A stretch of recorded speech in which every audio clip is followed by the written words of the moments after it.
নমস্কার বন্ধুরা, ভালোবাসার রান্নাঘরে সবাইকে স্বাগত জানাই। আজ আমি ডিম দিয়ে পালং শাকের একটি ঘন্ট বানাবো।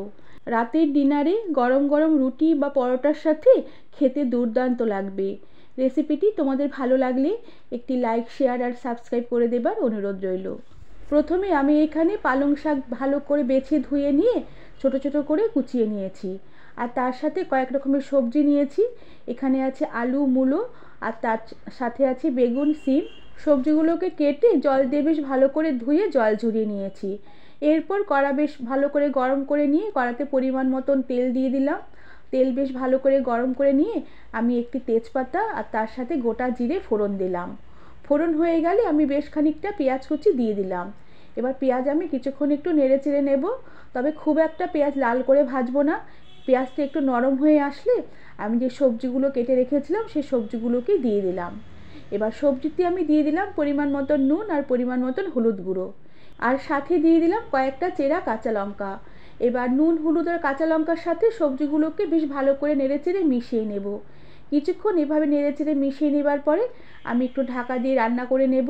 এতে সবজিগুলো একটু বেশ ভালোভাবে মজে আসবে। কিছুক্ষণ ঢাকা দিয়ে রান্না করে নেবার পরে সবজিগুলো বেশ ভালো করে মজে আসলে আমি কিছুক্ষণ একটু নেড়ে চেড়ে এবার একটু ভাজা ভাজা করে নেব। সবজিগুলোকে হালকা কিছুক্ষণ নেড়ে চেড়ে ভাজা ভাজা করে নেবার পরে আমি একটু ছোটো সাইজের টমেটো কুচো করে দিয়ে দিলাম।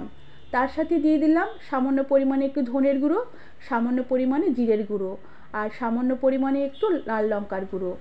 আর তার সাথে একটি ছোট বাটিতে করে আধ বাটির মতন জল দিয়ে দিলাম। এবার এই সমস্ত মশলাগুলো সবজির সাথে বেশ ভালো করে নেড়ে চেড়ে মিশিয়ে নেব। সবজির সাথে মশলাগুলো বেশ মিশে গেলে আমি এবার কুচিয়ে রাখা পালং শাকগুলোকে সবজিতে দিয়ে দিলাম। শাক বেশ ভালো করে ধুয়ে ভালো করে জল ঝরিয়ে নিতে হবে। আর শাকগুলোকে কড়াতে দিয়ে এবার আমি একটুখানি নেড়ে চেড়ে মিশিয়ে নেব। শাক সবজির সাথে একটু মিশে গেলে আমি এবার গ্যাসের আঁচ কম করে দিয়ে ঢাকা দিয়ে রেখে রান্না করব। এতে পালং শাকের যে জল, সে জলটা বেরিয়ে আসবে, আর পালং শাকের জলে সবজি আর শাক বেশ ভালোভাবে রান্না হয়ে যাবে। আর কম আঁচে প্রায় 10 থেকে 12 মিনিটের মতন রান্না করে নেবার পরে ঢাকনা খুলে দিলাম। এরপর বেশ কয়েকটা মটরশুঁটি আমি পালং শাকে দিয়ে দিলাম।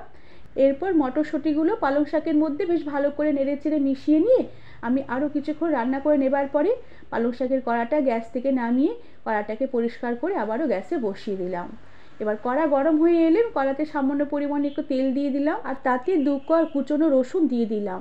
রসুন ভাজার সুন্দর গন্ধ বেরোলে একটা ডিম ভেঙে দিয়ে দিলাম। এবার ডিমের উপরে সামান্য পরিমাণে একটু নুন ছিটিয়ে দিলাম। এবার ডিমটাকে একটু নেড়ে চেড়ে নেব।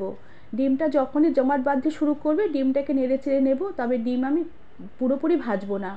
ডিমটা যখনই হালকা হালকা ভাজতে শুরু করবে সেই সময় আমি রান্না করা পালং শাকটা ডিমে ঢেলে দিলাম।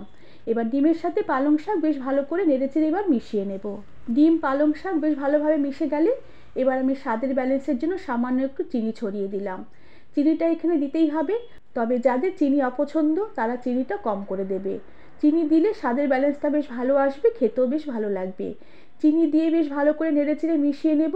পালং শাকের ঘন্ট যখন বেশ ভালো করে মাখা মাখা হয়ে আসবে সেই সময় আমি গ্যাসের আঁচ বন্ধ করে দিয়ে ঢাকা দিয়ে কিছুক্ষণের জন্য স্ট্যান্ডিং টাইমে রেখে দেওয়ার পরে সার্ভ করে দেব। বন্ধুরা, আমার আজকের এই ডিম দিয়ে পালং শাকের ঘন্টের রেসিপিটি আশা করি তোমাদের ভালো লেগেছে।